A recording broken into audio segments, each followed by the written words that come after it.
Disappointing news regarding Roman Reigns. Major mistakes WWE made at King and Queen of the Ring. Tiffany Stratton receives a warning from WWE after her recent scandal. Ronda Rousey finally opens up on major criticism. Zelina Vega responds to Corey Graves after he says she's trying to keep herself relevant. Becky Lynch's WWE future after losing to Liv Morgan a week before her contract expires. Logan Paul breaks silence after an incredible match against Cody Rhodes. Paul Heyman sends a heartfelt message to Roman Reigns, and more. Let's dive right in. Major mistakes WWE made at King and Queen of the Ring. WWE King and Queen of the Ring is now in the rearview mirror, and Triple H has already announced what could be the main event match for Clash at the Castle next month. While King and Queen of the Ring will be a memorable occasion for Nia Jax and Gunther, there were several mistakes that were made throughout the show, which could have been avoided. The following list looks at just 4 mistakes that were made at King and Queen of the Ring. Number 1. Why was Bronson Reed there? Sami Zayn defended his Intercontinental Championship against Chad Gable and Bronson Reed in Saudi Arabia, but it seems that the whole story was about Gable and Otis. The end of the match saw Otis take out Gable after he seemingly took Sami's side, even though the move could have been inadvertent. But what was the point in adding Bronson Reed to this match? Reed was the man to take the pin off the hell of a kick, but it seems that he was only in the match to make it a triple threat and push the no disqualification rule so that Otis was able to attack Gable, which is a waste of his talent. Number 2. Candice LeRae and Indy Hartwell were buried again. The WWE Women's Tag Team Championship match was clearly a last-minute decision that was only set up the day before on WWE SmackDown, but what was the point? Not only were Candice and Indy defeated again, but it was just seemingly another outing to hype the new tag team champions. Indy and Candice were in the same position on the card at Elimination Chamber back in February, and while they did put up a good fight again, it was clear that they were not taking the titles. Anyone could have been in that spot. And then the tag team champions completely forgot that Zoe Stark and Shayna Baszler were supposed to be their next challengers. Number 3. Gunther wasn't able to actually defeat Randy Orton. Gunther is the king of the ring for 2024, but considering how dominant he has been since being called up to the main roster, it wasn't quite the display that was expected from the ring general. He had Randy Orton's number throughout the match, but the finish made it clear that he wasn't able to beat him clean, and the only reason Gunther is king of the ring now is because the referee didn't notice that his shoulder was off the canvas. What drama awaits the ring general next? Number 4. Cody Rhodes now looks like he can't win a WWE match alone. Cody Rhodes made a point of claiming Logan Paul couldn't win a WWE match without cheating ahead of their bout in Saudi Arabia, but it seems that he's not the only one. Rhodes had helped to win his match once again, as Ibrahim Al-Hajjaj grabbed Paul's leg, which was enough of a distraction to allow Rhodes to hit his finisher 3 times. This isn't the only time Rhodes has had help. WrestleMania saw him pick up the win after a lot of current and former stars interfered, and Seth Rollins provided the ultimate distraction. Rhodes could be getting his own reputation following this match, which isn't what WWE would be aiming for with a face champion. Tiffany Stratton receives a warning from WWE after her recent scandal. WWE's newest sensation, Tiffany Stratton, has impressed one and all with her skills inside the squared circle. However, the star has recently been embroiled in controversy after an Instagram story went viral. Stratton uploaded a controversial video on Instagram with some racial undertones. She was quick to delete the story. However, social media caught on to the news, and she faced severe backlash from fans for her post. There were also rumors about her being punished by the company. Since then, things have cooled down, and it seems like there will be no major repercussions for the 25-year-old star. This week on the Wrestling Time Machine podcast, Sportskeeda, senior editor Bill Apter claimed that things had blown up because of the social media reactions. He pointed out that Tiffany Stratton didn't say any racial slurs, and it was a repost. He felt WWE might have possibly let her off with a warning this time. I think they're really pushing this young kid, and I think again the internet blows everything up as it always has. But I think they probably warned her, to be careful. Watch your language. Watch what you say, because sometimes with people her age, these things just come out of your mouth. You're not even thinking about it. Tiffany Stratton was a strong contender in the Queen of the Ring tournament, advancing to the quarterfinals. However, she ultimately lost to Bianca Belair and bowed out of the tournament. It will be interesting to see what lies ahead for the center of the universe in the coming months as WWE gears up for SummerSlam. Ronda Rousey finally opens up on major criticism. Former WWE superstar Ronda Rousey recently opened up on major criticism she received from the MMA media and UFC fans. Before joining World Wrestling Entertainment, Rousey had made a huge name for herself in UFC, where she won several titles and was also inducted into the UFC Hall of Fame. However, the baddest woman on the planet has faced major criticism from fans and critics throughout her MMA and WWE careers. While in WWE, Some fans felt she took the crowd reactions a bit too personally. During a recent interview with High Performance, Ronda Rousey finally opened up on major criticism she received from the MMA media and fans. She talked about how the media has portrayed her in a negative way. Rousey also mentioned that she did not go back to a UFC fight since leaving the company because she felt she would get booed by the fans in the arena. I don't know, ask the MMA media that. They are the ones saying it. That I was a fraud, and I was hype, and I was exposed, and I was never anything, and just lucky, and all of these things. And that I wasn't gracious, or a good loser, or, every other thing. I feel like I'm really vilified by MMA media at this point, and I'm not really welcomed back, which is why I haven't gone to a UFC fight since, because I'm pretty sure if I walked into the arena, I'd be booed.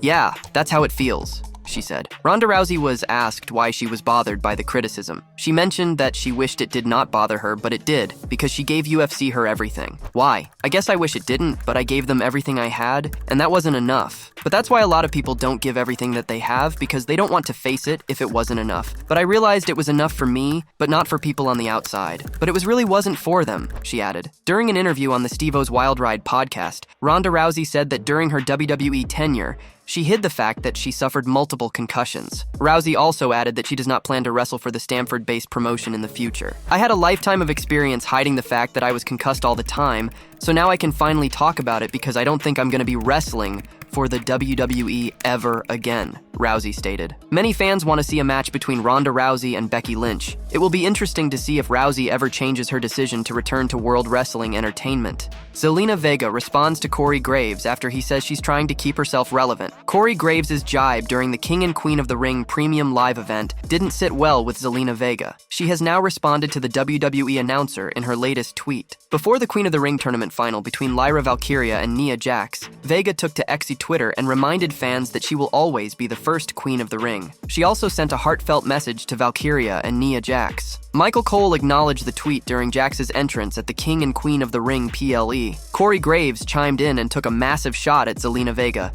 claiming that she was trying to keep herself in the conversation. The LWO member was angry over his comments and had the following to say in her response on social media. LOL, being proud of an accomplishment, upset that an injury kept me from the tournament, and being excited to see the new queen is trying to stay in it. I mean, I guess you would know about trying to stay relevant, huh, Corey? Zelina Vega's tweet received massive support from her ardent fans, and many of them bashed Corey Graves for targeting her during the event. Graves hasn't responded to Vega's tweet yet. Crown Jewel 2021, Vega met Doudrop in the finals of the Queen's Crown tournament. She had reached the finals by picking up wins over Toni Storm and Carmella. She scored a huge win over Doudrop in just under 6 minutes to become the first ever Queen of the Ring.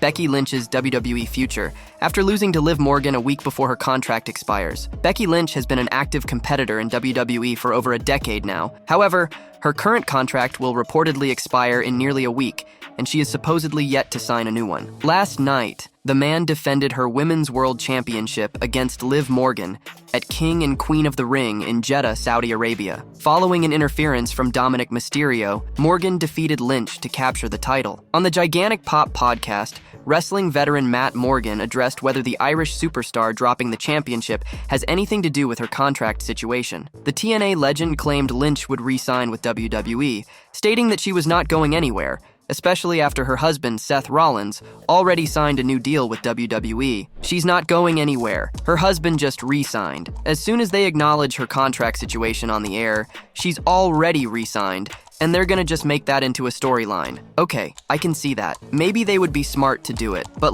again, none of us are gonna suspend our disbelief and think that she's gonna go away from her husband.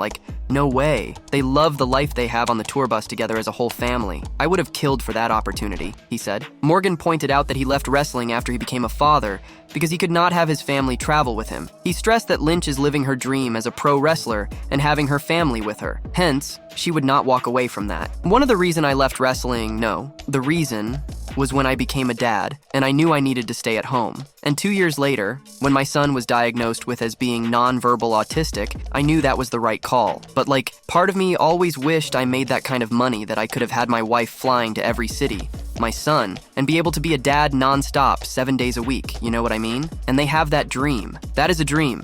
Make no mistake about it. To live out your dream as a pro wrestler and have your family with you, that's huge. And I do not see her walking away from that at all. No way. Following her loss to Liv Morgan last night at WWE King and Queen of the Ring, Becky Lynch was seen yelling at Dominic Mysterio backstage, seemingly slamming him for his interference in the match. The man then revealed in a backstage interview with Byron Saxton that she has a rematch clause in her contract. The former Women's World Champion stated she would talk to Raw General Manager Adam Pearce and get her shot next Monday on the red brand. With Becky Lynch's contract reportedly expiring soon, it would be interesting to see if she would re-sign a new deal. It would also be interesting to see if she can recapture the Women's World Championship on Monday Night Raw.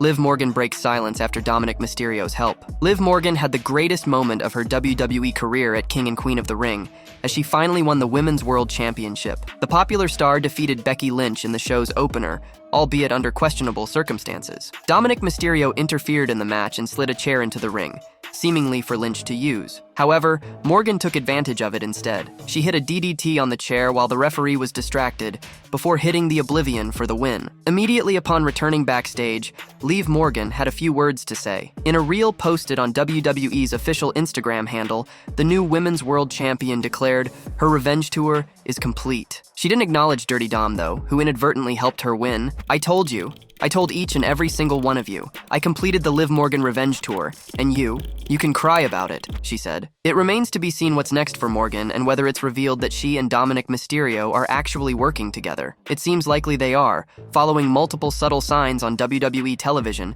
ahead of King and Queen of the Ring. Logan Paul breaks silence after an incredible match against Cody Rhodes. WWE superstar Logan Paul recently took to social media to break his silence after his match against Cody Rhodes at the King and Queen of the Ring Premium Live event. This was Cody's second defense of his WWE Undisputed title after he defended it against AJ Styles previously. Paul and Rhodes faced off in a champion versus champion match at the latest Premium Live event. Many fans thought it would be a winner-take-all match, but it was revealed that only the undisputed WWE Championship would be on the line. Both stars showcased an incredible set of moves inside the squared circle. However, the bout ended in the American Nightmare's favor, as he pinned his opponent after hitting 3 crossroads. Logan Paul has now taken to Instagram to upload a couple of photos, showcasing his high-flying ability in the squared circle, with a 4-word message. "I don't FW gravity," he wrote. During a recent edition of Sportskeeda Wrestling's Smack Talk, Dutch Mantell said he believed Cody Rhodes needed a straight-up win against Logan Paul. Mantell also mentioned that if the American Nightmare and the Maverick put on a great performance, then fans might get to see them clash once again and down the line. I think since Cody has just become champion, I think he needs a straight-up win here because they got weeks and weeks and weeks. Just keep Logan Paul warm, and he can jump back in there. If they have a good match here, people will be dying to see another one. So I would say they're gonna have a great match. I know they're gonna have a great match. They've had like a month to work on that, and I think Cody goes over. Many fans want to see a match between Cody Rhodes and Randy Orton for the undisputed WWE Championship. It will be interesting to see who will be Rhodes' next opponent. Paul Heyman sends a heartfelt message to Roman Reigns. Roman Reigns and Paul Heyman are widely acknowledged as one of the most dominant wrestler-manager duos in WWE history. Reigns is currently away from action, but that hasn't stopped Heyman from publicly praising the Bloodline leader. The head of the table has not been seen since losing the undisputed WWE Universal Championship to Cody Rhodes at WrestleMania XL. The special counsel has nervously watched on SmackDown lately as the Bloodline undergoes significant changes. It's not clear what Reigns is doing while on hiatus, but today, the son of Sika Anoa'i celebrated his 39th birthday. The wise man took to social media today to wish his tribal chief a happy birthday. Heyman praised Reigns as the biggest box office attraction in the company's history and the greatest of all time. Happy birthday to my tribal chief, the biggest box office attraction in WWE history, the GOAT Roman Reigns, Paul Heyman wrote. Reigns held the Universal Championship for 1,216 days, the longest reign ever for that particular title. He held the WWE Championship for 734 days, making it the 6th longest reign with that title, after Bruno Sammartino's 2,803-day reign, Bob Backlund's 2,135-day reign, Hulk Hogan's title run that went for 1,474 days, Bruno's 1,237-day reign, and Pedro Morales' 1,027-day reign. Arn Anderson began his pro wrestling career in 1981. The Enforcer of the Four Horsemen began working as a WWE agent when WCW shut down in 2001. His 18-year tenure with WWE ended in February 2019, and later that year he joined AEW as a coach and on-screen talent. AA worked with many of today's top WWE superstars when they were coming through the FCW and NXT developmental systems, including Roman Reigns. Speaking to Bill Apter on Sportskeeda Wrestling's YouTube channel Wrestle Binge, Arn acknowledged the Tribal Chief and two other stars he's been close with through the years, AJ Styles and Cody Rhodes. I mean, how do you not respect Roman Reigns and what he has done? AJ Styles, I think, is a player. Cody Rhodes is a player, Arn Anderson said. Disappointing news regarding Roman Reigns. If the latest reports are anything to go by, fans shouldn't expect to see Roman Reigns return to WWE anytime soon. The head of the table took a sabbatical on the heels of his undisputed WWE Universal Championship loss to Cody Rhodes on Night 2 of WrestleMania XL. Solo Sikoa, anointed as the tribal heir, has held the fort for the bloodline in Roman Reigns' absence. The tribal chief also pulled himself out of the pool for the WWE draft. Interestingly, WWE is advertising him for SmackDown before SummerSlam this year. Earlier this week, Zero News learned that the production of Roman Reigns' upcoming film, Good Fortune, wraps up next week. Originally expected to be back by SummerSlam, the recent report suggests that Reigns could return sooner than anticipated. However, Ringside News has quashed those rumors as they reached out to a member of the writing team who said people backstage haven't heard of any early plans for his return. No one in WWE has heard anything about this, and I highly doubt it's true. Despite being away from the weekly programming, Reigns is said to have significant creative input in the ongoing Bloodline storyline. With the faction constantly evolving under Solo Sikoa's leadership, it will be interesting to see if another Bloodline civil war is on the cards come WrestleMania 41.